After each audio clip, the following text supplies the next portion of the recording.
Hello and welcome to the 18th edition of the Ras Al Khaimah half marathon event.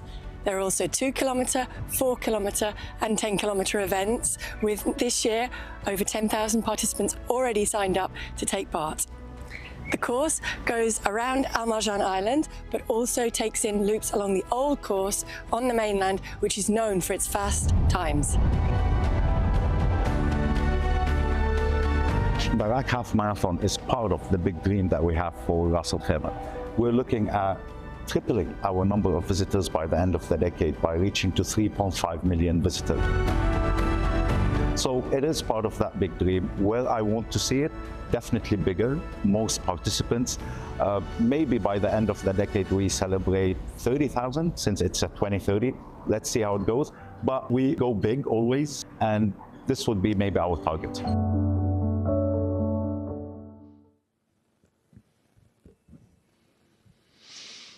Well, good morning to you. It is just 6:20 a.m. here in Ras Al Khaimah, the northernmost of the 7 Emirates in the United Arab Emirates. My name's Tim Hutchings. Beside me, Paula Radcliffe, former world record holder in the marathon and 3 times world champion in the half marathon. Pat Butcher is part of our team as well here. You'll be seeing him shortly. We look forward to this 18th edition of the Ras Al Khaimah half marathon. This is an emirate that punches above its weight. It really does, particularly in half marathon racing. They've had 4 world records over the years, and there's a possibility of more this morning when the elite get underway in just 7 or 8 minutes' time. There is the start line, as you can see, the same place as the finish line.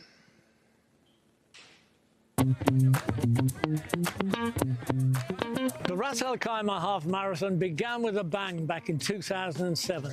The very first race, Sammy Wanjiru of Kenya set a new world record. He, of course, went on to win the Olympic marathon the following year. Half a dozen years later, his colleague Mary Kaitani won half a dozen New York and London marathons, one of the big stars about 10 years ago. She then set a world record here. Her colleague, Perez Jepchirchir, the 2021 Tokyo Olympic marathon champion, she set a world record another couple of years after Mary. Finally, in 2020, exactly 5 years ago, Ababel Leshanet of Ethiopia set another world record. So 4 world records in the 18 years so far of the RAK half marathon. Now, as far as this year's race is concerned, we've got a guy coming back who finished 3rd last year, Isaiah Lasoy of Kenya. Now, there's been a bit of a tradition here of people who finish 2nd and 3rd go on to win the following year. That's exactly what happened. Daniel Mateke, 2 years ago, finished 2nd. Last year, he was absolutely determined to win. Right from the gun, he went out into the lead. He prevented anybody from racing past him and turned out to be a terrific winner. Excellent time, well under 59 minutes. However, the world records nowadays have tumbled. Women's is just over 62 minutes. Men's is 57 minutes and a half. But Lasoy says he's ready to do 57 minutes. So we'll wait and see. Now, on the women's side, we've got 2 great contenders, both from Ethiopia, Taye and Germawit. They've both done exactly 64 minutes and 14 seconds, which is the course record here. But Taye, much better as a track performer. If she can bring that track talent to the course this year, she's probably a marginal favourite. But we're looking for 2 fast times here in RAK 25.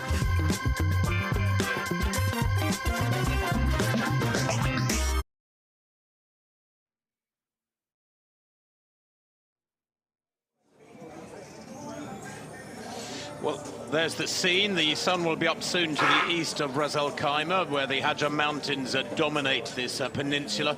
Paula, the course is very, very fast indeed. Dead flat, great road surface. And you and I have both been running on it over the last couple of days as we see the lineup of events coming up in the next couple of hours. Good morning, everybody. Welcome to Ras Al Khaimah Half Marathon 2025. We've got a 5-minute warning right now. The old course on the mainland, which is a very, very flat loop around a couple of 5-kilometre loops, essentially, a little bit around close to that, and then another 2 on the island, as you can see here. So I think you talked us around it, didn't you? I did indeed. Just had a chance to have a good look at the course in daylight, I hasten to add, although it does look rather spectacular at night, doesn't it?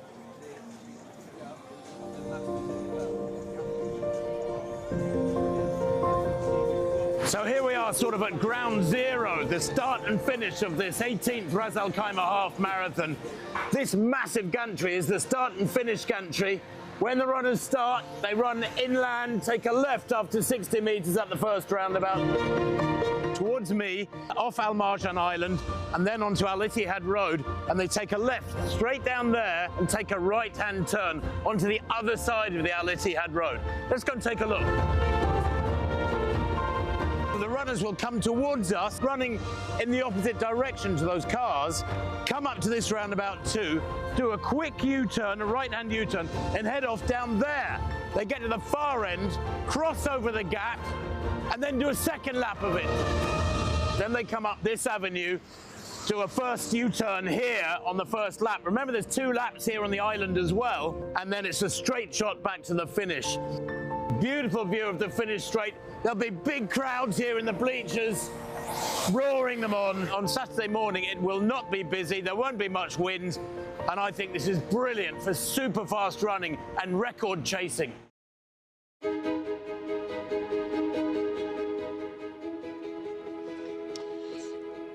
So if we have a look at what that looks like actually on the nice graphic map, there is that left-hand turn, and then they go out along that straight road, make a quick turnabout, come back. It's 2 laps of this route, and then they will have completed just over 10k. When they come back, a bit more than 10k, isn't it? And then they head out onto the Al Marjan Island, up another turnaround, so only a few turns on this course.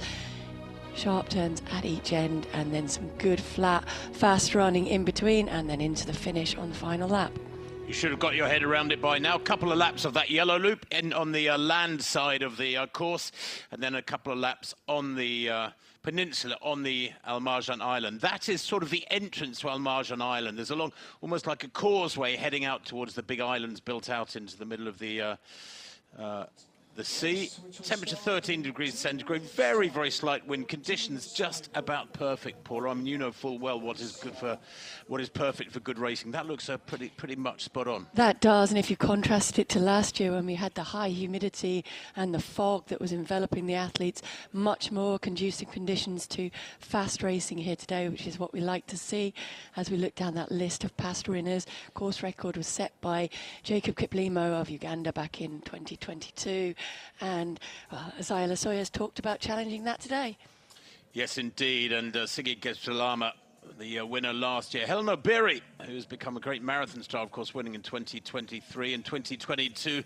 Khaimah Gebrezaer, who is back, set that course record of 64:14. But it's like a who's who. Perez Jepchirchir, of course, who won the Olympic marathon title. She's a former winner. She won the Olympic marathon title in Japan, in Tokyo 2021. People could say Tokyo 2020, but it was 2021. I'm not quite sure why they insist on calling it Tokyo 2020. There is the lineup for this race, though, and what a star-studded field it is. Lazoy, who is on paper, is saying in the last few days, on record, is saying that he wants to break the world record today. He's going to attack it. Plenty of these fellows have broken the 60-minute barrier, several of them the 59-minute barrier. And there's 1 or 2 dark horses in there, Paula, people who have not run super fast, but we think can make an impact today. There are, and I think they're looking to make their mark, as very often at the start of the year, come out and set their stall up for the year ahead with a good performance. Incidentally, number 20 on that list is a pacer in the women's race. Well, it's the start should be just a minute or 2 away. We understand there is a slight delay in proceedings. They need to make sure the course is clear of traffic, of course. There's the lineup for that elite women's field, and Khaimah Gebrezaer, that's a winner in 2022 in the course record. But if anything, the women's field is stronger in depth, Paula. I think so, and an intriguing head-to-head setting it up with Ichikeyu Taya at the top there. They are actually tied on personal bests for the half marathon distance at 64:14, but Taya does have that track pedigree, and if she can translate that to racing out here as further down, number 13 there, Lemlem Hailu as well. If she can translate her track pedigree to running quickly on the road, will also be one to watch. So there's an intriguing lineup. We were told yesterday that Seom will not go. She has withdrawn with illness. Yeah, Hailu, we saw there, W13. is a former world indoor champion at 3,000 meters. She won in Belgrade in 2022, and she's fabulously fast at 10,000 as well on the track, and that should translate to great half marathon running. Her actual personal best is 68.50.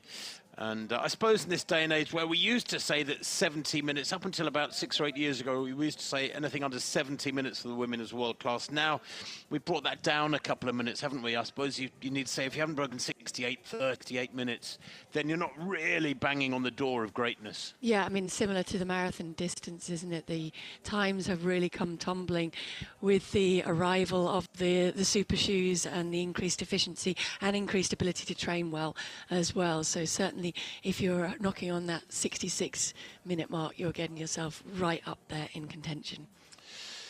Well, as you can see, the elite athletes are stripped down and ready to go. They've been warming up outside our commentary cabin here near the finish line. They've been running backwards and forwards right past our glass-fronted door to this cabin, and they are ready. It is almost chilly. When we left the hotel and walked about a mile down here, almost 2 kilometers down here, an hour or so ago, it was about 10 or 11 degrees, pretty nippy. But do you know what? At the Berlin Marathon most years, the temperature on race morning is about 8 to 10 degrees. And that's a course that's produced just a few world records over the years. They've had a few world records here as well. They know about fast running here in Ras Al Khaimah. But the weather can be different here, Paula. It's been warm on a few years. I've been here many, many times. Last year it was misty and cool and a little bit of wind. Today it looks really good. It does look good today, and it feels good outside, doesn't it? As you were saying, there's a little bit of a crispness that you feel will help you to run fast. There's pretty much zero wind out there, and the humidity is not too high either, which is the one thing the athletes will be looking for. They don't want to be losing fluid any more than they need to. They want to be losing it by running quickly, not because of the humidity in the atmosphere. I mean, Paula, you obviously had a well-practiced regime of taking on drinks on board during marathons. Is it as important in a half marathon to get those liquids in with the various concoctions that the athletes make up? I think it's less important. The human body can obviously run very quickly over the half marathon distance without needing to top up glycogen stores, which is what they're trying to do in the marathon distance. So the half marathon, it really is just about making sure that you're hydrated. Some of the athletes using it as build-up for a marathon might practice drinking at speed just to be able to get that practice in. It's hard to find the opportunities to pick up a cup or a bottle at race pace and get that down you on those racing conditions. So that's why they might use that here, but they don't need to stay fueled. When you were running at your best in half marathons, did you have bottles of your own concoction, or did you just rely upon some water on the route? It depended if it was at home. So events like the Great North Run, they might help me out and put some bottles there to be able to practice running at race pace, grabbing your bottle, finding your bottle and getting the fluid down you at race pace. But it's not necessary. You can get by with water. If you're fueled up well at the start, I think you're fine.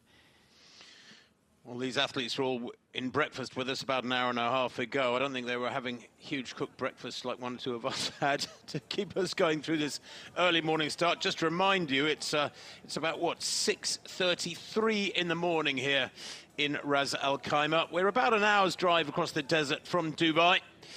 And of course, many of the runners taking part in the mass races. By the way, there were nearly 11,000 running now. Entries were open yesterday and hundreds coming yesterday. Many of them are expats who come here to race. The number of locals who participate in sport and running in particular is going up all the time. I think that was Not many of them run as fast as these guys. No, exactly, but they are looking forward to getting out and racing, as were the school children that I ran with at Rack Academy the other day. That whistle that you just heard, I think, was the couple of minutes to the start call, so they have received approval from down the course and they can start getting the race preparations underway. The elite athletes on the start line then and ready to go for this 18th edition of the Ras Al Khaimah Half Marathon. The very first edition of this race, with international athletes in 2007. Had a world record. What will we get this morning? They are racing then here in Ras Al Khaimah. The small but very high caliber elite fields of men and women head off. They will take a left-hand turn very, very shortly onto the mainland, where they will begin that first of two huge loops. I reckon each loop is about 5.5 kilometers. They negotiate those 2 loops, and then they head on to the Al Marjan Island, where they do 2 loops of about 4.5 kilometers each, with that long sprint down to the finish straight and the finish line, where they have just come from, the same point as the start line. It's a carefully worked out circuit, perfectly measured to the centimetre. But for the men, Paula, I was fascinated yesterday at the technical meeting when it was announced there will be no pacemakers. The women have got a pacemaker who will take them out, we hope, at something around course record pace, if not faster. 2 of the women have, we'll talk about this shortly, 2 of the women have said they'd like to attack the world record. But in the men's race, no pacemaker, and the guys seem confident enough to not need one. No, exactly, and straight away it is Elasoy who goes to the front. He talked about he wants to get that world record down from 57.30 it stands at now to Yomif Kajelska, and he wanted to get that down to 57 minutes and no messing around at the start, straight to the front. Maybe feels that he doesn't need a pacemaker. He can latch on to the lights perhaps of that bike up ahead, which will show them the shortest route, and has a camera man on it as well. Well, the sky is lightening very gradually, as you can see. This big pack of elite men needs to be moving along at around 244, 245 per kilometre. That would get them to 5K in about 13:45. We'll try and give you as many splits as we possibly can, of course. But if they are really chasing the course record, which is a fabulous 57.56 by Jacob Kiplimo back in 2022, 3 years ago now, then they do need to head out at a very quick tempo. Kiplimo actually was attacking his own world record 3 years ago. He went out for the first 5K in 13:23. I mean, it was almost suicidally fast. Of course, he slowed, although he did get to 10K that morning in 26:56. I don't think they'll be that quick this morning, and I hope they're not, because that is, as I say, it's too quick. You're really not going to hang on to a pace that fast. No, you want to be able to settle down into it, and now Elasoy is doing that. He's tracked back and allowing Dida to come through and take on that pace a little bit, just a little bit further back, slotted in that pack. Mohamed Issa is much more well known as a marathon racer, but will have the strength to come through in the closing stages if they do make any mistakes in these opening couple of kilometres by going too quickly early on. 3 minutes on the clock now, so they must have gone through, I would think, the first kilometre marker, but we're waiting for those splits to come through on our monitors. The more reliable ones will be the 5K mats. There we go, 2:57 for that first K. I would guess it might be a little bit quicker than that. Yeah, I'd hope it's significantly quicker than that. 2:57, much slower than is necessary. We shall see, but we'll put it down for the moment. Of course, they may settle down to a more steady tempo. Perhaps that first turn slowed them a little bit as they head down along Al Ittihad Road, heading northwards actually at the moment towards Ras Al Khaimah city centre, which is about 6 or 8 kilometres away. The old course in the first few years was around the city centre, around the lagoon in the city centre, but it's been out here near the Al Marjan Island for quite a few years now.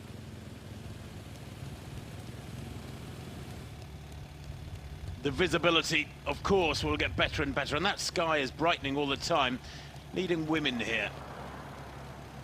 And that's Zerai, Fator Zerai, wearing number 4, W4. She's a 66.04 runner, came third here in Ras Al Khaimah for that personal best a couple of years back, but they've split up really quickly too, Paul. I was expecting more of a pack. Yeah, I was certainly expecting to see, this may not be the lead group of women, because we were told that there was going to be a pacemaker with that lead women. This may be a chase group, or that may be the pacemaker just behind in the back of shot, but that is Animal also going with Zere there. She has a PB from Cardiff of 67.47, and looks as though just a little bit of daylight starting to open up to Zere. As I said, we'll get back to you on whether this is the front of the women's group. There is a bigger pack of women further back, so that may well be correct, and just decided to go out very quickly.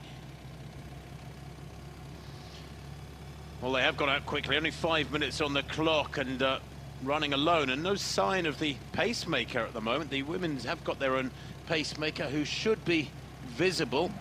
It is Bosinu Admasu Abebe, who is a 29.5-minute 10K male athlete, was supposed to be pacing them, but no sign of him at the moment. Zere, well, she's done 19 half marathons. She's very experienced. 5 in 2022 and 4 last year and 4 in 2023. It's a sweet spot, so to speak. And 3 of her last 6 half marathons have been 66 minutes and bits. So she is, she knows what she's doing. She's locked in, so to speak, to that tempo, that race after race. But will she set a personal best here this morning? 66.04. Always nice to get under that next minute barrier, so to speak. And it did look as though she had just gone through the 2-kilometre marker in the background there, and just a tad outside of 6 minutes. So from quick running from her. Incidentally, the 2nd kilometre split in the men's race came in at 2:46, which is much more like it. And so settling into a rhythm and a good pack there, working together. Some looking around now as they start to take note of who has gone with this early pace and who is really looking good and feeling good, sounding good around them in that lead pack.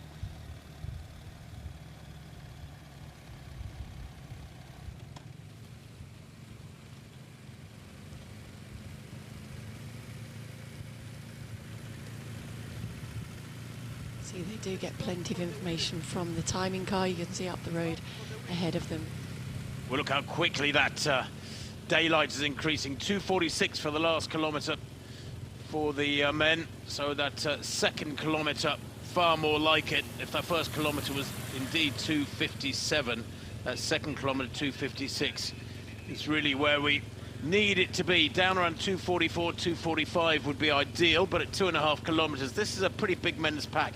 It's what we expected, Paula. I mean, there is so much strength in depth to both fields, but the men as well, with plenty of athletes having gone under 60 minutes. What, some 10 athletes in this field having gone under 60 minutes. Most of them should be feeling very comfortable at this tempo.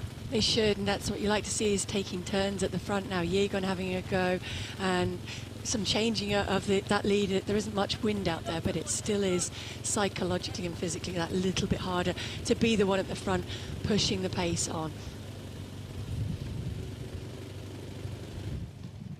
Very contrasting races on your screens there as we switch back to the women's race. There is Zere, just trying to read the name on that bib at the front. Yeah, that camera bouncing around a fair old bit, crikey.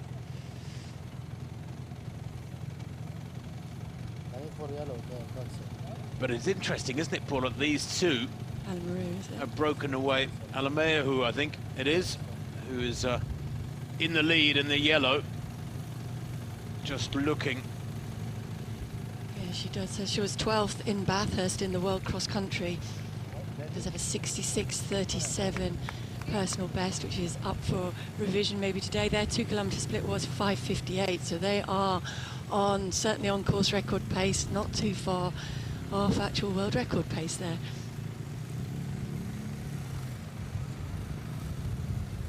$2K in 5:58, yes, super fast for that women's race.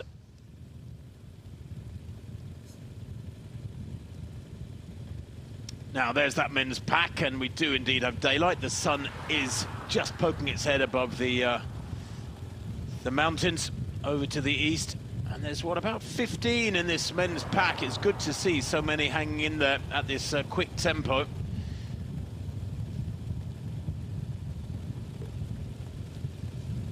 Running 2 by 2 by the looks of things. 2:51 for that last kilometre. So if these kilometre splits are accurate, and I do put that in inverted commas, then it is a seesawing pace, and that's most unlikely on a course of this nature, Paula, as you know full well. They when it's dead flat like this, good surface, very little wind about, chances are that the variation in kilometre splits will be about a second or two at the most. Yeah, there will be that little bit of looking around as well, and perhaps a yo-yoing of the pace for a tactical reason rather than because of the wind in their faces. We'll get more of an indication of the time, as I say, when they go over those 5 kilometre mats, which are a little bit more reliable for the splits. But certainly there is a big pack there, and that will mean that they start looking around, start seeing who's there, and start thinking about where they might make a move to try and win the race in the latter section of this race, rather than going out alone to chase fast times.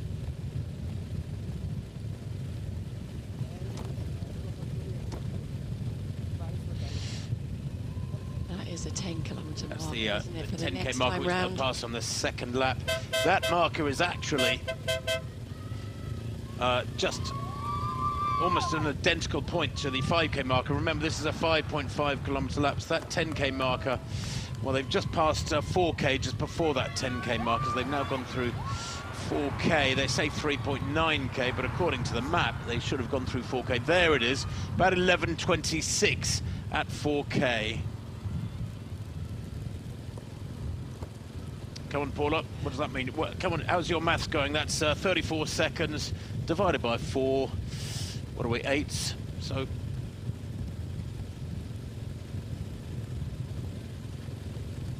You're thinking about that now, Eh? You're thinking about that now. If it was 3 minutes, it'd be 12 minutes. that means they're averaging 2:52. Yeah. That means they're averaging 2:52. Yeah, you can see it's slowed down because you saw they're actually struggling to all fit on the expanse of tarmac that they've got to race on, and settling into that yellow hard shoulder marker almost as if it was the blue line. And Dida now had enough and decided, okay, now that's enough looking around, we're letting the fast times slip away, so we need to start working together perhaps a little bit and certainly start to push the pace on. Big contrast to the women's race, which, as we've said, has gone out at a very good pace. Now The thing is, that for elite athletes of this caliber, chasing super fast times, and you're almost redlining the whole time. I mean, that 2:54, if it's true, it's just nowhere near what's needed. And I'm not sure I'm entirely believing these splits. They are moving well. There's been very little discernible variation in tempo. They're probably moving somewhere around 250 per kilometre, maybe slightly quicker than that. Predicted race time, you see 60:26. They need to be going 2 minutes quicker than that as a predicted race time. So each K needs to be quite a few seconds quicker than that. Yeah, and that's why you can see it's difficult physically when the pace concertina is like that, and you see the pack bunch up as it's starting to do again now. That was a short-lived burst at the front from Dida, and it's not really done any damage, but it is draining systemically to have to pick the pace up and then settle back down again, pick up again. It makes it a tougher way to run than running even effort and getting a quicker time. Now, 3 years ago, Jacob Kiplimo had sailed through 5k long ago, whereas here they are, well, they're not going to be around, they're going to be around 14 minutes, something like that at 5k, it would seem this morning. I hope there's not any wind out there that's come up with the sun. That would be disappointing.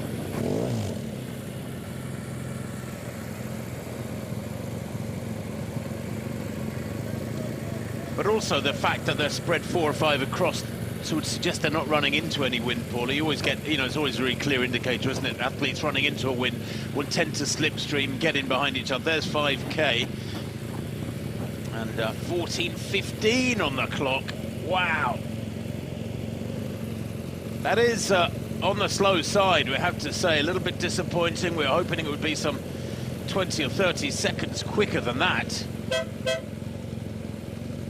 I must admit, in sympathy to the athletes themselves, I was never a great morning runner. Training, never mind about racing. I don't know about you. I mean, did you get used to those early morning starts? I mean, I think you have to, don't you? And your brain certainly recognises that while it might not like training early morning, when it's race day and it's time to get up and get going, then that's what you need to be doing. And incidentally, the women are not too far behind, about 45 seconds behind the men, I reckon, heading towards 5k around about that 15-minute mark in time. So they have certainly set out with intent, and there is course record holder Gervasio has worked her way back up to join that leading pair of Zere and Alamarejo. Muradi is not the pacemaker that we had down, but is doing a good job at working together with these women. So that is 15:29 on the clock for them, and they've slowed down a little bit through, although on my computer it has come up 14:57 through 5 kilometers. That Well, 14:57 at 5k is actually quicker than Guide ran in her world record in Valencia back in 2021, in October 21. She went through 5k in 15 minutes. So this is super fast in the women's race. What a contrast to the men's, who've gone up much slower than we expected. But there's a confidence to the women, Paula, that is quite unusual. Two of them having gone on record before the races saying they want to attack the world record this morning. Neither of them have broken 64 minutes, and yet they're chasing a time under 63 minutes. And Taya is not actually in that lead group at the moment either. So she was one of the women who talked about going after that record, and is not one of the 3 women on pace at the moment in this race. Now, what are the men up to as they approach the turn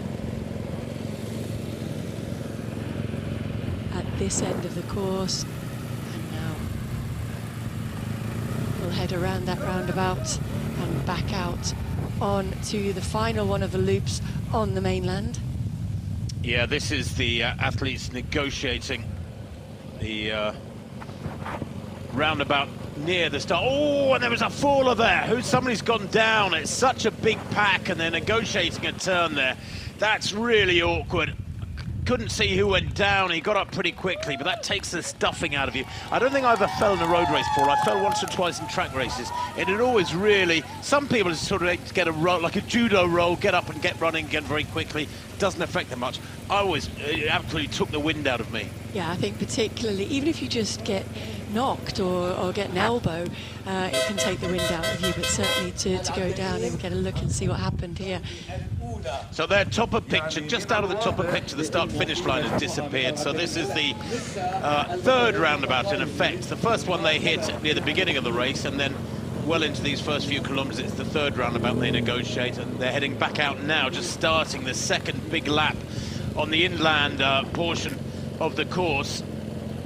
They are beginning to motor now. I just sense maybe a little bit of urgency there. I don't know if somebody's had a shout at them, Paula, or what, but they are moving well at the front end. Yeah, maybe the fact it's such a big pack is a suggestion, that an indication that they are not moving as quick as they should be. That's looking a bit too comfortable. Exactly. When you look around, you see there are a few too many men for comfort there. That is an incentive to push the pace on a little bit. Also can mean that there starts to be a bit of looking around, and everybody's waiting for somebody else to take on those duties of getting the pace moving. And see almost a wall of men across the road, and that will become a little bit more tricky, as we saw when they get to the far end of this loop and the road narrows down a little bit. It is a very, very big group at the moment. Now this is, I must admit, I was really surprised just at the technical meeting, 5 o'clock last night at the Athletes Hotel in the conference centre, when they said there were no pacemakers for the men's race. And I fear that what we're seeing is the result of there being no pacemakers, because pacemakers would have been told, right, you need to go out at 2:45 per kilometre, and they would have laid that down. Now, if the athletes hadn't gone with that tempo, pacemakers would have slowed a little bit, regained contact, and then gradually picked it up again. But they'd have dragged the pace down towards target speed in the first few kilometres at some point. Whereas it seems so far, Paula, look at that, at 2:56, they're just nowhere near the tempo that we anticipated, and it is a great shame. Maybe it's a little bit too cool for them, maybe it's too early in the morning, I'm not sure, but nobody in this pack has really gone out even close to being aggressive enough. No, they're certainly saving racing, I think, perhaps for the second part of the race at the moment, and that's dangerous. Although towards the back of the pack it does look like some of the men are working hard to stay with the pace, and you can see Lassoy now back to the front again. It is a yo-yoing of pace, which, as we said, can make it a tough way to race, even if that's not reflected in the actual time on paper at the end of the run. What's happening in the women's race is that back to Taya. Perhaps this is the lead, and we haven't been shown the lead in the women's race, which would make more sense because the times through that 5 kilometre did not tally up early on. So I wonder if Taya with Wasanu, who was down as the lead pace. Well, Taya here wearing W1. 24-year-old with a best of 64.40. She's a bronze medalist. World Championships over 10,000 metres in Budapest a couple of years ago in Hungary, where it was sweltering hot. Could hardly be different conditions this morning. That in what, about 20:57, something like that. 20:57. And if we extrapolate from that to what the likely closing time will be. Good. Official timekeepers came up with 20:58, so we'll give you a golden star for that one. That is fast. Very jumping. And we worked out that's going to give you around about 60. So that quick, she's about on her personal best at the moment, and looking strong. She's got some company, but kind of has the race wrapped up at this point. Well, she's on schedule to run something like 63:15. If she can maintain that tempo, we would see what, perhaps the second fastest time in history this morning. Early days to be saying that. Now this side-on shot in the men's race really makes it look like they are motoring. That's Lassoy, centre of picture. Tata, the side of him who is holding the lead position at the moment. And Matata, funnily enough, well, he's a 59.37 performer. That was winning in Padua in April last year. He won 4 of his 5 half marathons in 2024. He was second in Delhi last October, 9:50. He's a rare athlete under 60. But here again, when he widened out, all of a sudden it's 15 more in this league. That just tells me it's been too gentle so far. 22 minutes on the clock. They're way past the third distance, and Paul, it's looking too comfortable. Yeah, it still hasn't really got moving here. We see the odd man and push the pace on for a short time, but not long enough to do any damage to that pack. Even the couple of men at the back of that, little bit of difficulty for a little while, and then they're able to get onto the pack. And concertinas again, as we're seeing now, and that, as I said, it does do a little bit of damage to the men in that group, but not too much. And what it does do is make it harder to react then when the pedal really does go to the floor, and when a really strong move does get made in this race later on. I can see this pack suddenly react and struggling to do that. See. Well, there is that 8th kilometre at 2:52. I got them at 22:52 at 8k. That's an average of 2:51 per kilometre, and we were hoping that they'd be down there in the mid 2:40s, so they are still not hitting their straps in terms of the tempo. It looks like they were, but they're just not going quick enough. 1 or 2 athletes beginning to peel off extreme right of picture, which indicates we're just over 8 kilometres done, that 1 or 2 athletes are feeling the strain, but they are moving at something like 60-minute tempo. But are you sure? Are you ready? That's no win. Well, good They luck want to it. one and all. Now this is the mass getting ready to away. Well, we think there are 1,000 in the marathon that's due off at 7 p.m. and they are very careful about that, so that the get involved or cross over the runners. Of course, the elite athletes are out on their second lap on the inland loop when they get onto the island, and negotiate those 2 laps on the island. These mass runners will be way behind. We'll start bang on time. Away they go then at exactly 7 a.m. joggers in the front rank. They're always puzzles me why somebody who's an absolute slow jogger would want to be anywhere near the front, but whatever. Doesn't matter. There's a lot of the good club runners there. A lot of expats have come across from Dubai. Dozens. Up dramatically, Paula. Last year, in total races, the is over 5,000 here. It's more or less doubled in size. Which is brilliant to see. Great to see many youngsters getting out shorter distances as well. They have a 2K and a 4K race. They're watching.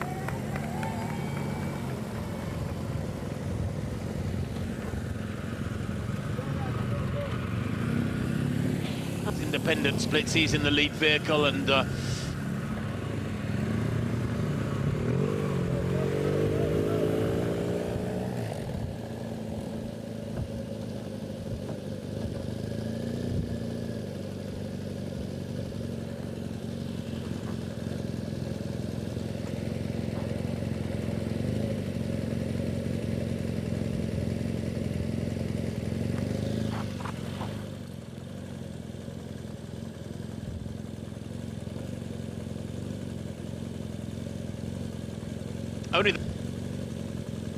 but here this men's pack 2, 4, 6, 8, 10, 12, 14, 15 strong, and that's for me probably the clearest indication that they're just not going fast enough. There shouldn't be 15 men there cruising along outside 60-minute tempo if they were really pushing it at the front end.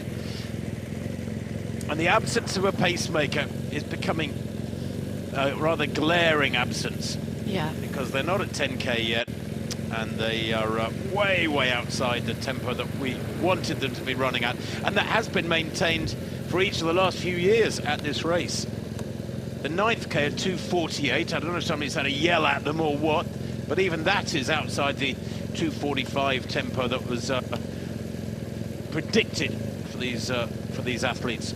And it did pick up through that 9th K. It looks as though from the picture and from the way that they're bunching again, that perhaps it's steadied down also, and as you say, we're going to see certain negative splits, I think, in this race, and a huge amount of fast racing going on over the second half of this race today. Quick update on the women. They are still, or Taya certainly is still, knocking off those kilometres around about the 3 minutes. Only a couple of them have slowed to outside 3-minute pace, and the average is working out very much on that 3-minute pace, which is very quick racing on the women's side. Well, they're approaching 10K, as you can see, a couple hundred metres from 10K, and they will get a shock, I think, many of these fellas, when they see the time. There is a timing car in front of them. They should be able to see the time, but gloves being worn by one or two, perhaps an indication of why they're not moving as fast as we would like. Matata there, wearing those pink gloves. It is about 11 or 12 degrees out there, pretty cold. But there it is, the 10K mark passed in about 28:34. Way outside what we were hoping. And Lazoy is leading that pack for Matata, Kipkoech, Hillary Kipkoech, Deriba, Dida. Hard to identify the whole pack from these sort of shots. And they are moving well, they're just not moving as quick as we expected. And Ras Al Khaimah is a race that over the years has, approaching 2 decades, has built a reputation for super fast, aggressive running. Mozinu Paula. Yeah, he's doing a good job and pacing the lead of the women's race in Taya, who has gone out extremely quickly, as we've said, and also metronomic and smart in the way that she is running. She's running very fast, but she's not taking huge risks with that. Some signs of fatigue, I guess, starting to creep in now as those kilometres now clicking by just outside of 3 minutes instead of just on it or under it as she was doing, but still phenomenally fast racing. And you can see behind her, although there is a little bit of a gap starting to open up to the pacer ahead of her, she's not in any danger of being caught by the chase group of women at the moment. Are you surprised that there's not more athletes with her? Certainly, I mean, I know she's gone out incredibly quickly. 14:57 is world record time, but there's 10K. So what, 30:05, give or take a second or two at 10K. Now, in her world record, Guide at 10K was 29:45. She went out in 15 for the first 5K, then blasted a 14:45 for the second 5K. So she is some 20 seconds down on Guide. And there it is, 30:06, the official clocking at 10K. So she's done the opposite to Guide. We just lost about maybe 5, 6, 7, 8 seconds there. She went to pick up a bottle, bent down to pick the one on the floor that the pacer had actually dropped, and then realised that wasn't the one she wanted either, so went back. So a huge amount of time lost there at that drink station, which was unfortunate, but also perhaps indicates that she is really starting to fatigue, because she certainly wanted to be able to get her personal bottle at that station, and not sure she was able to do that. Now looks as though she's back into good running though. Well, she's moving well, but yeah, you're right. There she is, chatting to the pacemaker there. That's one of the advantages of having somebody from your home nation chatting away in Amharic and getting back into the rhythm. But she's got to put that behind her. You know, I guess experienced athletes, when you have a little hiccup or something goes wrong in a race, you mustn't let it dwell in your mind. You have to just get on with it, and you've experienced that. Yeah, I mean, and as we talked about, it's less crucial over the half marathon distance than in the marathon itself. Here we'll get a look at perhaps at what happens. She goes, it certainly was approaching the drinks bottle. I think that's her bottle on the table. She thinks it's the one on the floor. She goes back down, then realizes no, that's not the right one, goes back again and does get a bottle, but then is not running with one later on. Is she running with one at that point? I think she just decides at that point there's no point worrying about it. But I mean, although the time has been lost to that point, so I'm not really sure what she was looking for at that table. But you have to say though that you know, racing, while it might be a sort of such a raw physical thing, you have to be able to think on your feet as well. You know, you have to be sort of cerebral enough. And that wasn't brilliant thinking from her just there, stopping, glancing at bottles. I mean, just get running. As you said, she lost 5, 6, 7 seconds, maybe more there. She lost her rhythm. That could have been the difference between a course record and not a course record, or a world record and not a world record. And now it doesn't look like the world record is on, but the course record is vulnerable. Yes. 64:14. And that could have made the difference. That could have made a big difference. So she's lost a lot of ground there. This is the chase duo. We think chasing behind, that is, well, that says Jessica Langat, but that's not what it says on her bib. That is Zaray running there with Alamaru, we think, don't we? Yes, Alamayahu. So it's W4 and W7. Zaray there to the right in the purple strip. She's that 66:04 performer who was third here a couple of years back. Never run on the track, but she's been incredibly consistent at the half marathon. And Meia, who was 8th here last year, but obviously hoping for a much higher position this year, and hopefully a quick time as well. Her personal best 66:37. As we see the massed field heading out on the first inland circuit. That's a lovely sight, isn't it? And from that shot you get an idea of just how this course can produce as many fast times as it does. If you're worried about hills, then you don't need to worry about that here today, do you? No hills. Absolutely don't. And as we said, very little wind out there, and so that's useful given that there's not much shelter either.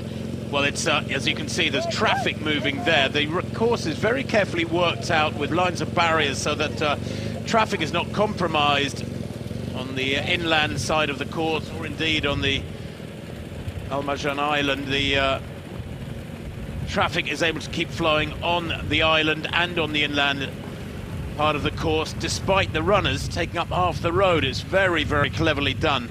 Here they are, 34.5 minutes on the clock, and they are about to head into the onto the island itself now, these athletes. But have they blown the chance of course record? And actually, the way it's been unfolding, even breaking 60 minutes this morning, that's looking questionable, with the very, very cautious first half of this race. 2:50, 2:51. There are very consistent splits coming through. Look, they're top left of your screen, but it's nowhere near fast enough for anything approaching the course record. No, there's still a huge amount of looking around at each other and waiting for somebody else to start to make the move. There have been a few goes at the front, as we talked about, but not really enough sustained work to get this race really going. And now, as there is a change of scenery and they head out onto Al Marjan Island, they're just actually coming through in front of our booth, so we get a in real life look at them. And that pack certainly now is starting to fragment and break up, and stragglers are struggling to hang on to the back. Meanwhile, in the women's race, that was by far the slowest kilometre. To 11 kilometres came in at 3:14. That was accounting for the going back for the drinks bottle, so we'll get a better indication a little bit further on. Here is Judy Kemboy. Kemboy isolated, and this is one of those situations where some athletes have a pacemaker and others don't. And of course, some people, and I have to admit I'm probably amongst them, think it's an unusual situation when you get what's supposed to be a race unfolding, and yet one athlete gets help out in front. The athletes in second and third, who are chasing hard, don't get that same help. But here's Kemboy working really hard, the 25-year-old. She's won 4 of her 5 half marathons last year. She's currently back in second place, 36 minutes on the clock, and she's moving really well, Paula. She is. She looks as though she's really stretching out now and can see what we can't see up the road ahead of her in terms of where she's chasing for and who she's working towards. She's also looking at her watch there and checking her own splits, and looks as though she's certainly trying to chase down that lead. Just how far it is ahead of her, we're not really getting any indication of on the splits. And that 12th kilometre has now come in for Taye at 3:06. So a little bit of a slowing, as we talked about, started to fatigue in that race, but now has managed to pick it back up from the time that she lost approaching the 10-kilometre marker. Well, Kemboy rather, won 9 of her 12 races last year. Back to the leader, Taye here, who is hanging on closely to the coattails of her pacemaker. And those splits, if that 11th kilometre was the 3:14, that 8-second differential is all down to that drink station mishap that we saw a few minutes ago.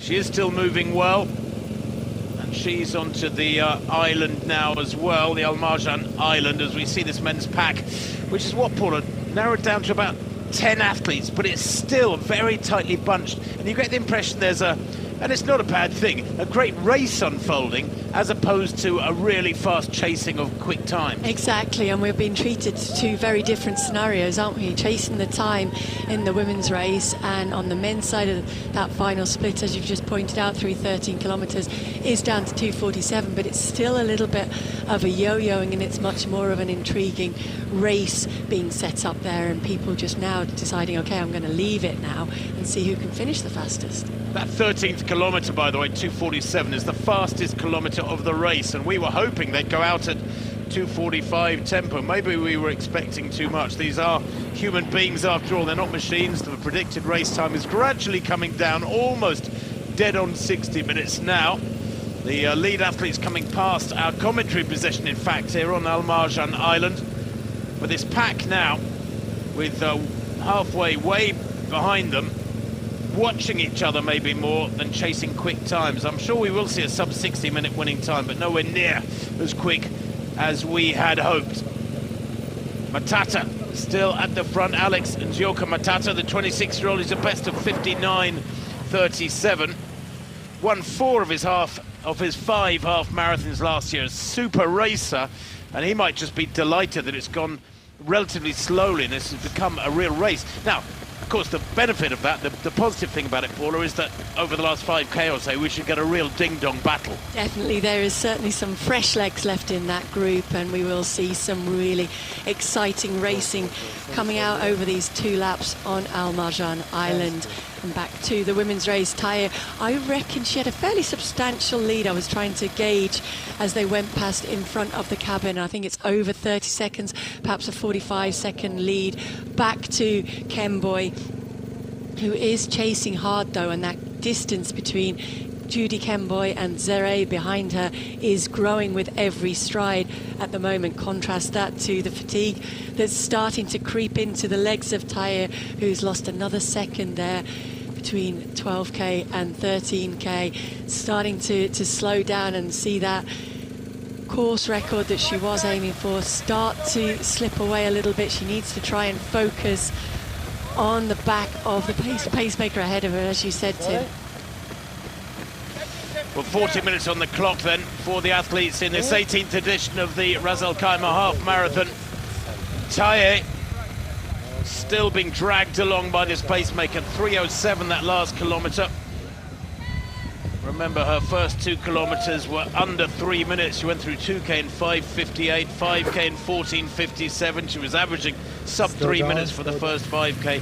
And at 10k 30:06, she was averaging almost exactly 3 minutes per kilometre. So she has slowed a little bit, but she could still be heading for a super fast time in the women's race, even though she's on her own. And what a contrast, Paula, to this picture where you've got a pack of men, but at a relatively slow tempo. And they still are just looking around, aren't they? Matata has been there for a little bit. Lasoy has been there from the beginning, taking his turn at the front. We have seen Kip Koech also do that a couple of times, but nobody has really yet gone to the front and kept their foot down hard. And I still think there's a little bit of testing out going on amongst this group of men. They'll take a turn just to see what everybody else has left in their tank, and then just back off again. It has now, for the first time, predicted race time slipped below the 1 hour mark. Yeah, that's good to see. The urgency perhaps getting into these fellas' legs, although they are on the first of 2 laps, and I reckon each of those laps is about 4.5 kilometres on the Al Marjan Island, so they're on the first of these 2 laps. There's that turnaround at the northernmost point of the Al Marjan Island loop. They've got to head back now towards the start-finish area, where they will take another U-turn and come back out to this point, and then they'll be on the run-in towards the finish. It has thinned out. There's, what, about 8 or 9 now in this lead pack. 1, 2, 3, 4, 5. I think about 8 of them by the looks of things. And it will be fascinating to see what sort of splits they can generate through these last few kilometres, Paula. But the chance of super fast times this morning has gone. That 19k marker they'll be passing in about 4.5k's time. Yeah, that'll be the next time around, and then the race will really be on at that point. And as we've talked about, I think this next 5 kilometres or so is going to be one of the quicker splits of the race, because certainly they've saved their racing until they got out onto this point. Well, as you can see from those aerial shots just now, much of the Al Marjan Island is under development. There's huge amounts of construction going. Lazoy 42.33 at 15k. 42.33, and so they are heading for something just down below the 1 hour mark, but it was nowhere near what we hoped. Indeed, when the course record was set by Khaimah, went for 15k in 40.43, so he was 1 minute and 50 quicker than these fellas here today. I think the way that they're racing now, they will make some inroads on that, but impossible to make up that much time in what is left of this race. Now, what, 6 kilometres or so. Well, 42.33, they are heading for something like 59.40, 59.45. That last kilometre at 2.48, so at last they are now beginning to click into the 2.40s. But far too many of the first 10, 12 kilometres were in the low 2.50s, and they were losing many seconds every kilometre. Indeed, what's done the damage was the 14th kilometre. They went through in 2.43 for that K, you can see coming up on the side of the screen, and that is what caused that pack to whittle down to the 8 men that we see in there at the moment. Yeah, 2.48, 2.43 and 2.48 the last couple of kilometres. The 14th and 15th kilometres. Back to Taye, though, in glorious isolation with that pacemaker, who is dragging her, we hope here, to at least a new course record. She still looks strong. She is, but she's certainly slowing. That was a 3:10 through the 14th kilometre. You can see the pacemaker looking back to her. I think she's really starting to feel that early pace and struggling to maintain that at this point. And now the bigger question is, what is the pace of Judy Kemboy chasing hard in second? And this turnabout point will give Taya the opportunity to look back and see now on the other side of the road Judy Kemboy chasing, and will also vice versa give that encouragement to Kemboy if she can see, because she will see the motorbike as well and the entourage around Taya. I still haven't seen them on the other side of the road yet, though, although difficult to from that shot. Here she is. Here is Kemboy. Long raking stride she's got. Had a superb 2024. Back in the autumn, she was third in Brasov over 10 kilometers in 30:29. She won 2 of her road 10Ks last year. She's got plenty of speed. 15K marker there, 45:52 unofficially.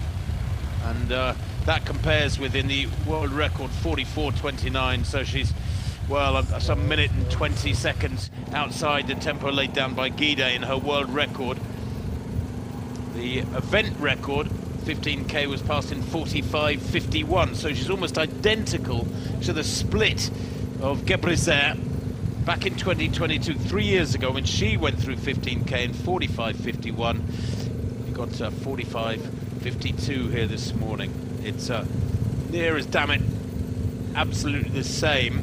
And I wonder whether she's got the legs on her, Paula, because actually Gebrezer did finish really strongly, didn't she? She actually beat Helena Beeri over those last few kilometres. Yeah, and there we do get an idea of this. So the gap is still 44 seconds back to Kemboy, and I agree, Tim. I think it's contrasting ways of getting to that time at this point in the race, and it's been a tougher way that Taya's done it by going out as fast as she did early on in this race, and it's going to be hard racing for her now to A, maintain that lead, but B, to keep that course record within her sights and personal best for her as well. Kemboy here working all on her own, getting plenty of liquids on board, still moving really well. She's got lovely long raking stride. She's a rangy runner. I love the way she moves. Here's Taya, who is far more high-kneed, although that stride length has gone, hasn't it? There's definitely a reduction in the power of each of those strides as the pacemaker glances across at her. I think they're still communicating with each other. He's trying to egg her on here, urge her on.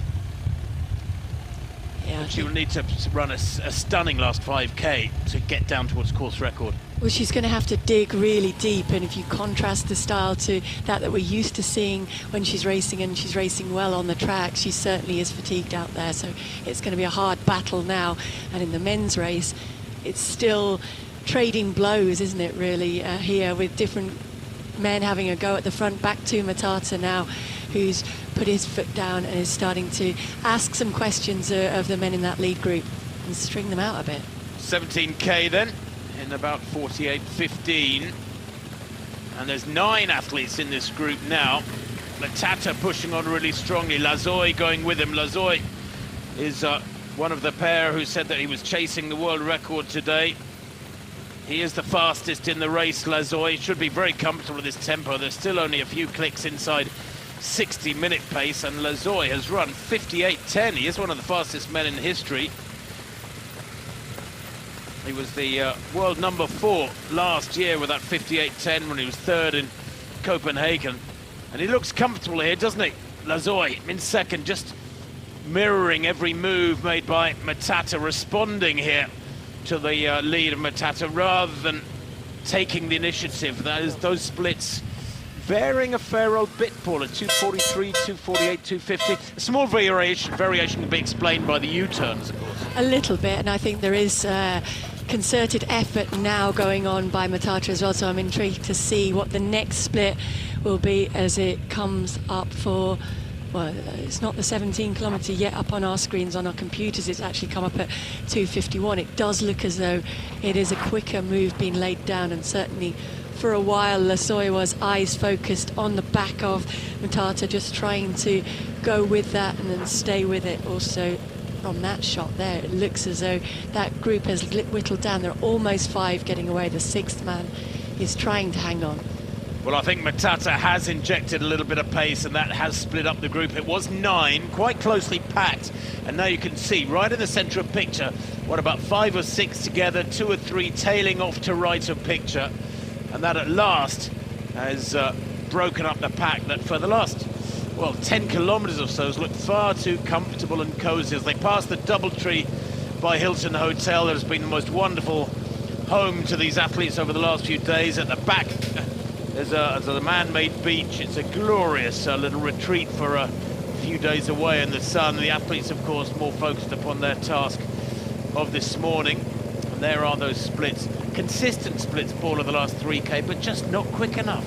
Yeah, there's just not really been the real coming alive of the pace here. But what we have seen is, as we've said, a yo-yoing, a testing out, and a gradual whittling down of the men at the front and trying to sort it out and sift it out into the men contenders. So we still have Matata there, we still have Lesoy, we have Debele is in there, I think we have Milak.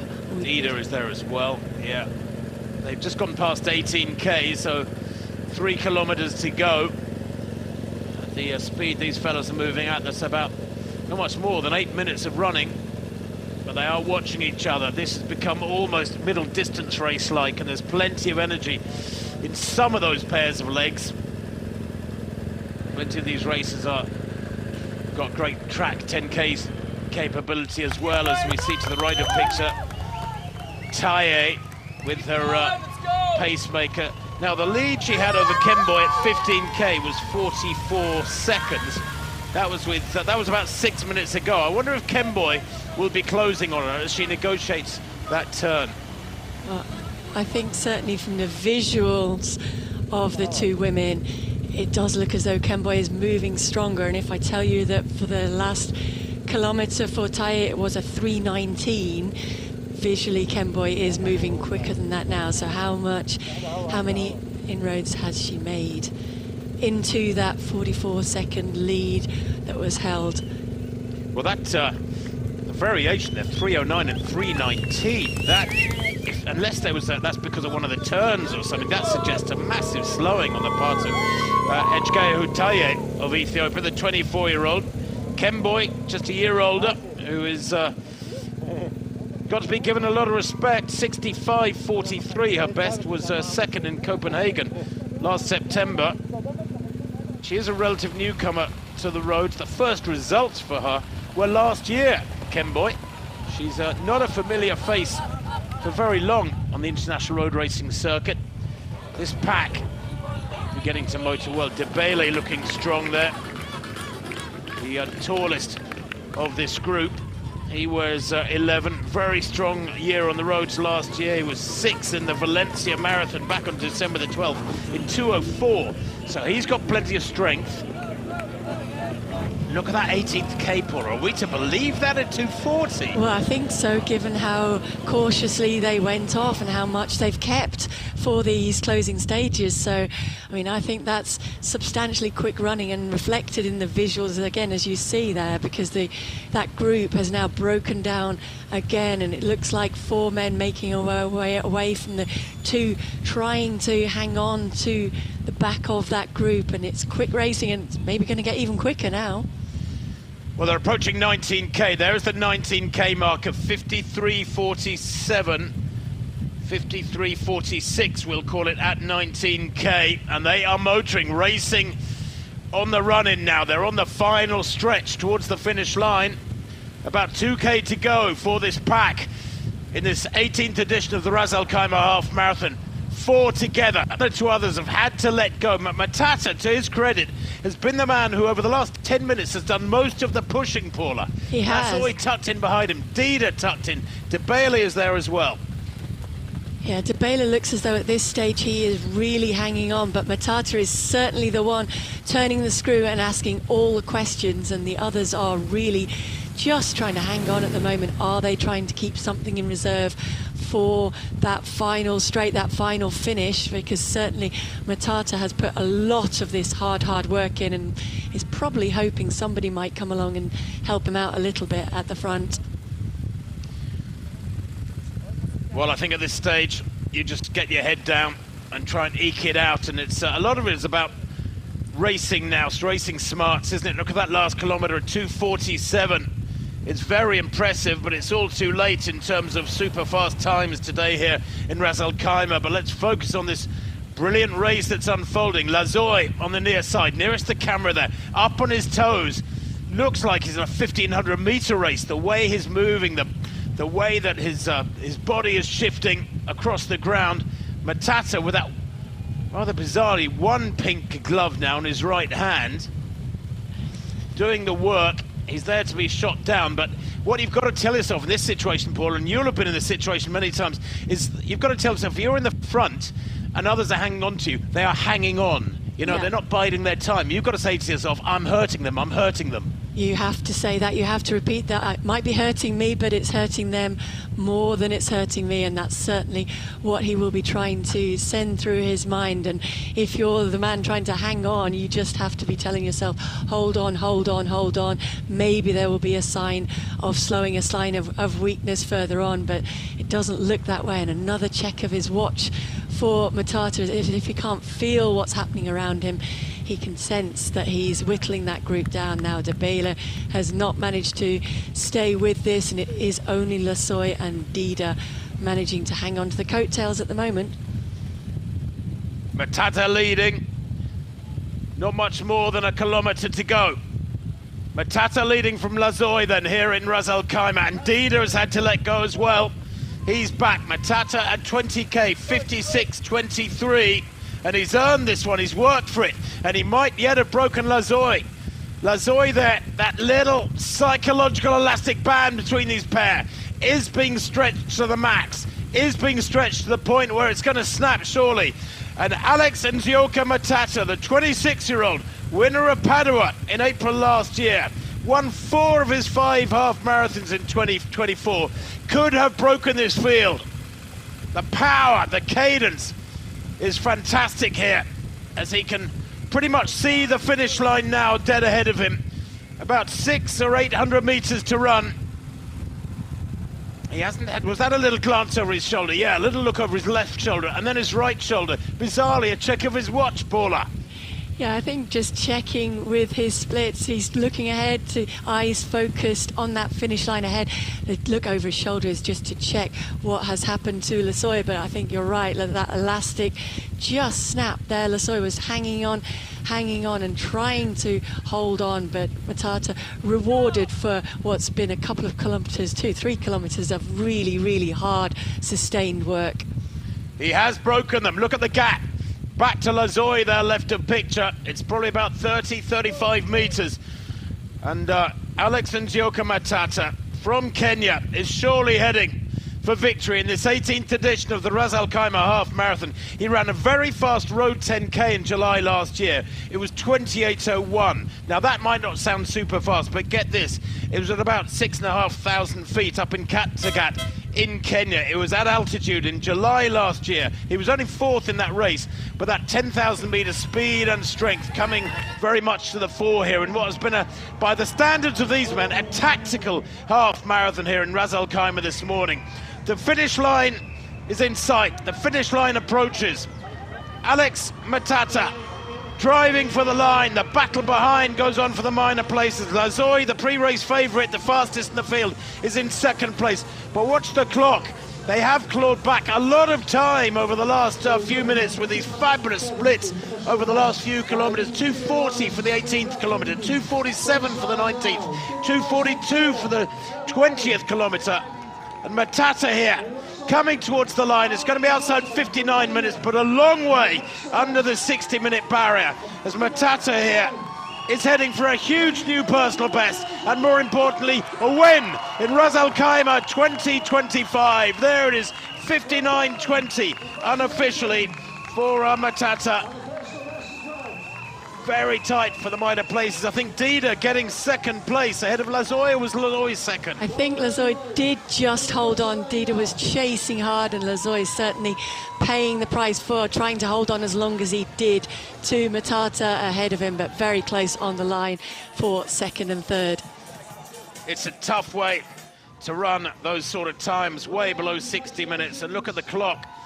Many men getting through the 61-hour barrier here this morning, and more or less perfect conditions in Ras Al Khaimah. The hour mark comes up now, and I think we've got about 9 or 10 home already, waiting for that confirmation of the winning time from Matata. 59.20 it was indeed, is confirmed.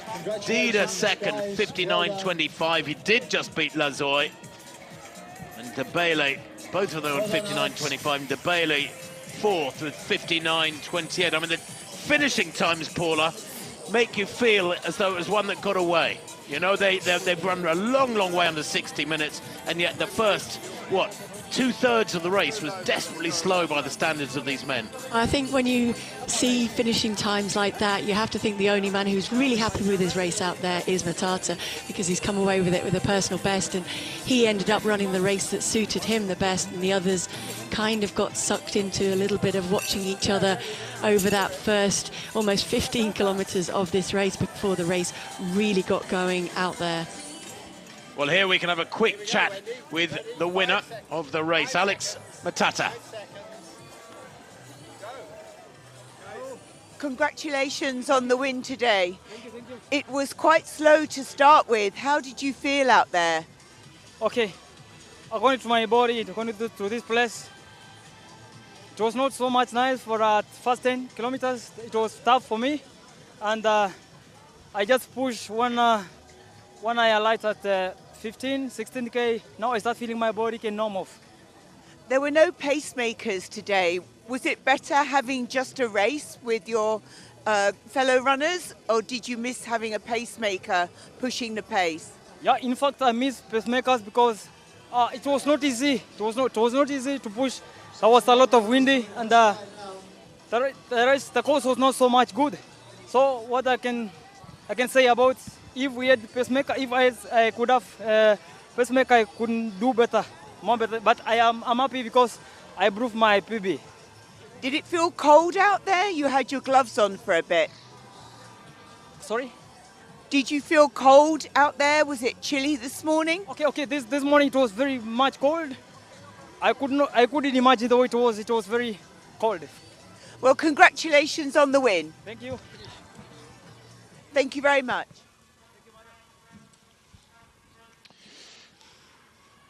Wendy Sly, Olympic silver medalist there, interviewing the winner, Alex Matata. His final kilometre, by the 21st kilometre, was at 2:39, that's sub-13:20 pace.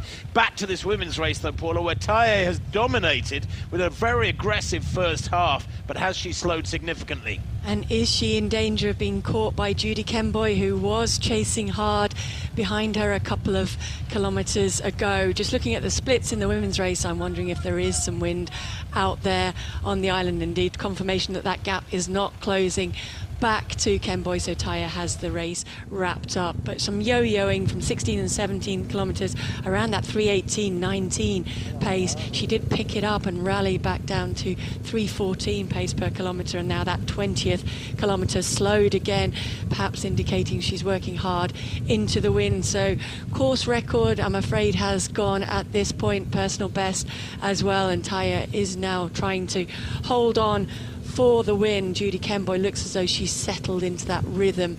Second place is safe for her. She can still work towards trying to battle perhaps for a personal best, although I'm sure that might be difficult out there. Also, her personal best stands at 65.43. Well, the first 10K, Taye covered in 30.06. The second 10K to 20K, 32.12. I mean, that is a ridiculous differential. 32.12 for that second 10K over 2 minutes slower than the first 10K, and that tells the story. She overcommitted. She went out very aggressively, very bravely, but maybe threw caution to the wind a little bit too much, as we see Judy Kemboy here chasing hard, but it's been a lonely chase for her, Paula.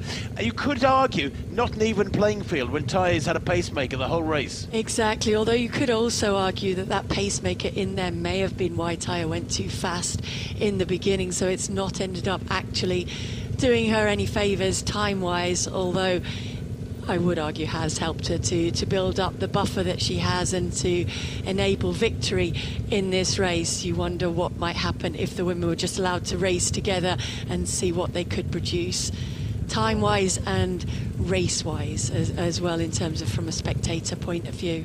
Yeah, I think attention to pacemaking will be given in the reassessment of today's unfolding 18th Ras Al Khaimah half marathons. Here's Taya approaching the finish line. It's been a really solid run from her. The course record 64.14 by Gebrezer 3 years ago remains safe. That was her debut. Taya here, far more experience. Her best 64.14 as well. It has been a strong run from her, ultimately one that has probably ended in disappointment for her in some respects, but she is going to be the winner of this 18th edition of the Ras Al Khaimah half marathon. There's no doubt about that. Taya has dominated this race. It's really been a case of her against the clock, and it has been still a very, very solid run. Under 66 minutes, as you can see. She approaches the line here. Ejgehu Taye Hailu wins here in Ras Al Khaimah. 65.52 unofficially there. And that means that it is the fastest time in the world this year for Taya, despite those bizarre splits. Over 2 minutes difference between her first 10K and her second 10K. Judy Kemboy coming home for second place. She's chased really hard. She was 44 seconds down at 15K, a great deal less than that as she crosses the line in the background. There she is, Kemboy. She's going to come home. Remember, Taya's time 65.52 unofficially. Kemboy here has worked so hard for this second spot. Crosses the line there in what, 66.33 unofficially. So about 40 seconds down. She closed a little bit.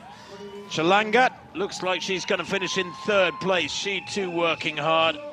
Across the line there in the background now in 66.53. So still super fast times here. And Zerai in fourth place, 67.05 unofficially.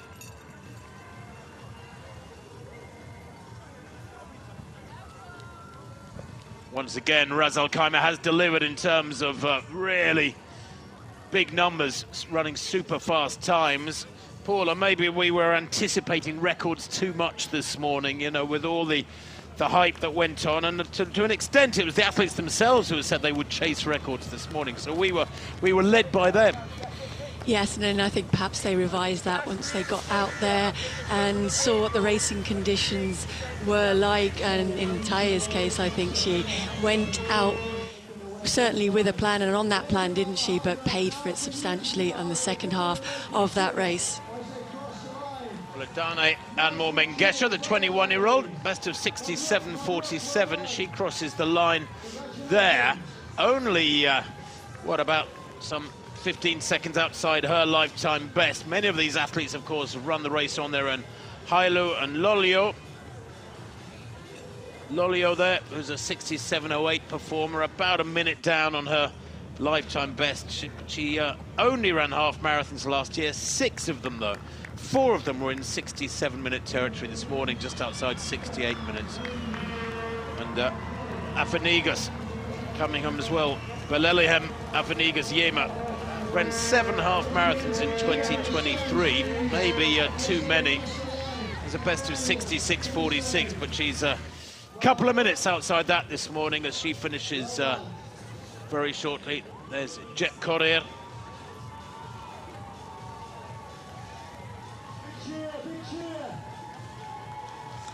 Brilliant Jep Correa. She too a little way outside her best. Interesting, wasn't it, Paula, to hear the men's race winner So Matata saying that he thought it was windy out there. Yeah, and no indication of that. There wasn't. I mean, some of the palm trees are moving a little bit. I think we do know from running around the island, you can feel the breeze out there a little bit, can't you? And it seems quite nice when it's at your back, but when it's in the front, then it's not that conducive to racing quickly. But as we said, looking at the pack, it didn't indicate that there was a wind because they were spread out across the road. Well, we can take a look now at the climax of that men's race here in Ras Al Khaimah. Matata, who did so much of the aggressive running in the closing stages, taking victory, a well-earned victory this morning from the man who was not fancied for the win, but he ran a personal best by some 17 seconds this morning. 59.20 is winning time for the 26-year-old Kenyan. And behind him in second place, Isaiah Lazoy, the fastest man in the field when the gun set them underway.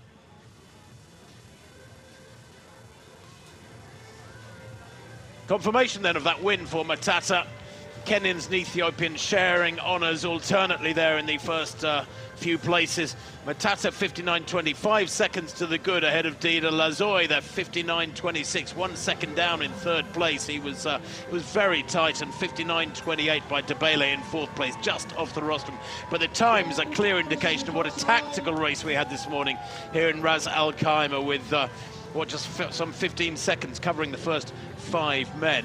Good to see, though, the first 9 getting under 60 minutes. Yeah, and a great race, as we said, so perhaps not the fast times that the organisers might have liked out here, but a very, very exciting race to watch. Akko making the top 10 there for Tanzania with 60.28. And for Akko, according to Meia stats, that is perhaps the biggest personal best of the day. His previous best, 65.41, I had, so he's improved by over 5 minutes. Mau Akko of Tanzania, they're in 10th place. But do you know what? I always like to see athletes who take a race by the scruff of the neck and lead and do a lot of the work, come home and get their reward and the win, and that's what Matata got this morning. He really worked for that. He did. He had to work for a long, long time, turning the screw, and finally rewarded when that daylight started to break open behind him and pushed on for the time as well. And in contrast to that, Taya, out on her own for pretty much all of that race, went out very, very quickly and had to hold on and work extremely hard in that closing 10 kilometres or so, but she did that and rewarded with victory and the leading time this year so far. The huge contrast between her opening 10K and her second 10K, the split for. I wonder if you could extrapolate from that how much time she lost by going out so hard. Here is the winner, though, Taye, from the women's race. And you were on for a course record. How did you feel? አምስት ኪሎ ሜትር ላይ የራስሽን ፈጣን ሰዓት ላይ ነበርሽው ምን ተሰማሽ? አሪፍ ነው። ፈጣን ነበርኩ ግን ከ10 ኪሎ ሜትር በኋላ ነው ትንሽ ንፋሱ ከብዶብኝ መሄድ እኮ ነው ያቃተኝ እንጂ የተሻለ ሰዓት ሮጣለሁ ብዬ አስቤ ነበር ግን አልተሳካም። She said she was really good in shape, but after 10 kilometers there the wind is like pushing her back, so that's why she didn't do it as planned, but it's okay. And what happened at the drink station? You looked like you were searching for your bottle. እዛ ውሃ የወደቀብሽ ጊዜ ምን ሆኖ ነው የምትልሽ? እሱ እኮ የኔ መስሎኝ እኮ ነው እኮ የልጁን ለካ ወሰደ እኔ እንዳታናሳስል እኮ የኔ አንስቶ የሚሰጥ መስሎኝ ተው እንዳታናስል ለካ ሲያይ የሌላ ሰው ነው መልሼ ነው እዛን የኔ ራሴ መስሎኝ እኮ እንጂ እኔ መስሎኝ ነው ተናናሳው እንጂ ግን ያንቺ አይደለም አይደለም መልሻለሁ ዘላም She said she thought that bottle belonged to her, but she noticed that's not her, so that's why she tried to return back. That's what she did. You recovered well from that. Are you happy with your run today? አሁን ከጨረሽ በኋላ ደስተኛ ነሽ ወይ ከድካሙ በኋላ? አዎ ደስተኛ ነኝ። ፈጣሪ ይመስገን በጣም ደስ ብሎኛል። I'm very happy, thanks to God. That's what she said. Congratulations on the win, and I'm sure there are many faster times to come. እንኳን ደስ ያለሽ ገና ብዙ ፈጣን ሩጫ ትሮጫለሽ ወደፊት። አመሰግናለሁ። Thank you.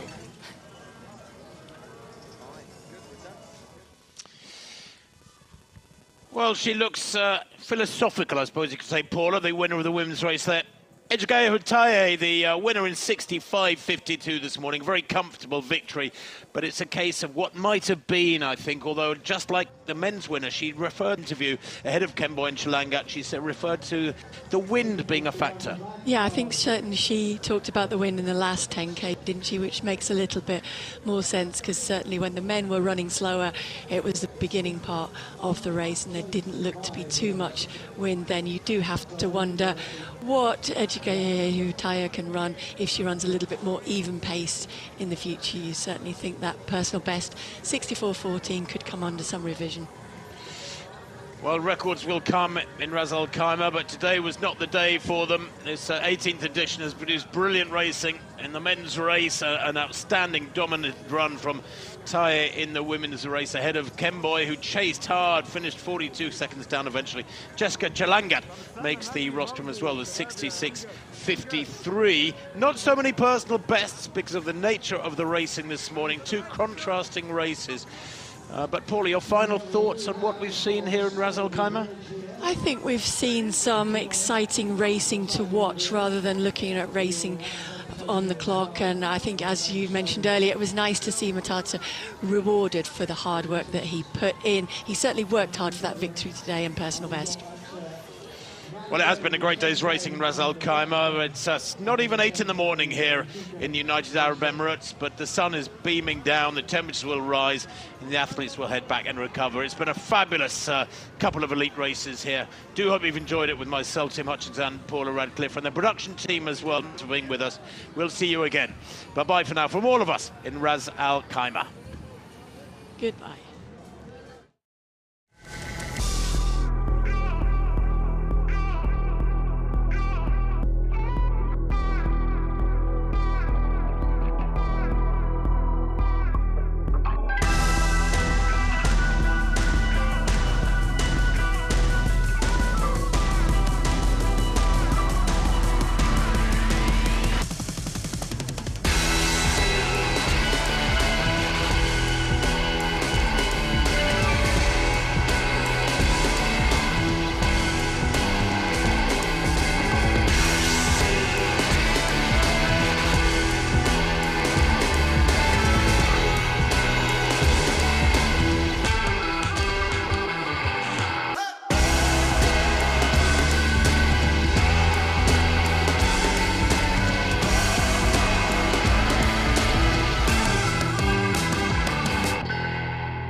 All those areas as well into the mountains.